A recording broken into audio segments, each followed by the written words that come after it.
അവർ ഞങ്ങളെ കയ്യേറ്റം ചെയ്യാൻ ശ്രമിക്കുകയും അതോടൊപ്പം തന്നെ MLA ഉൾപ്പെടെയുള്ളവരെ തടയാൻ ശ്രമിക്കുകയും ചെയ്തു.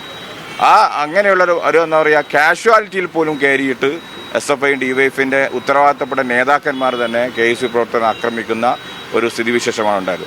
ഇന്നലെ പ്രിയപ്പെട്ട സിദ്ദീഖ് MLA 3 തവണയാണ് CA വിളിച്ചത്. ആ CA വിളിച്ച സമയത്ത് CA ഒരു സമയത്ത് പോലും ആ കാഷ്വാലിറ്റിയിൽ വന്നില്ല എന്ന് മാത്രമല്ല, ഞങ്ങൾ അവിടെ നിൽക്കുമ്പോൾ ACP ഉൾപ്പെടെയുള്ളവർ ഞങ്ങളോട് പറഞ്ഞത് ഞങ്ങൾക്ക് മെഡിക്കൽ കോളേജിൽ കയറിയിട്ട് ഒന്നും ചെയ്യാൻ സാധിക്കില്ല, അത് ഞങ്ങൾക്ക് മേലെ നിന്നുള്ള നിർദ്ദേശമാണ്, അതുകൊണ്ട് ഞങ്ങൾ MLA ഉണ്ടായിട്ട് പോലും ഒരു തരത്തിലേക്കുള്ള ആക്ഷനിലേക്ക് പോയില്ല എന്നുള്ളതാണ്. കാഷ്വാലിറ്റിയിൽ കയറി CPMമാർക്കും DYFIക്കാർക്കും പോലീസിൻ്റെ ഒത്താശയോടുകൂടിയാണ് ഇന്നലെ ആക്രമണം നടന്നത്.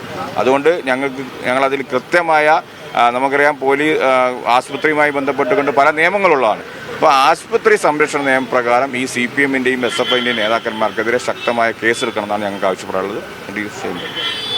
ഇന്നലെ CPMൻ്റെ ഏരിയ കമ്മിറ്റി സെക്രട്ടറിയും ജില്ലാ കമ്മിറ്റി അംഗവുമായിട്ടുള്ള ശ്രീ നിഖിലിൻ്റെ നേതൃത്വത്തിലാണ് CPMൻ്റെ ക്രിമിനൽ സംഘം കാഷ്വാലിറ്റിക്ക് അകത്ത് കയറിയിട്ട് ഈ കുട്ടികളെ മർദ്ദിക്കുന്ന സാഹചര്യം ഉണ്ടായത്. ഇതിൽ ഏറ്റവും ഗൗരവകരമായിട്ടുള്ള കാര്യം, അവിടെ പോലീസ് ഉദ്യോഗസ്ഥന്മാരുണ്ട്, CI അടക്കമുള്ള ആളുകളുണ്ട്. ഇവർ കാണിക്കുന്ന നിസ്സംഗതയാണ് ഇതിലേറ്റവും ഗൗരവകരമായിട്ടുള്ള കാര്യം.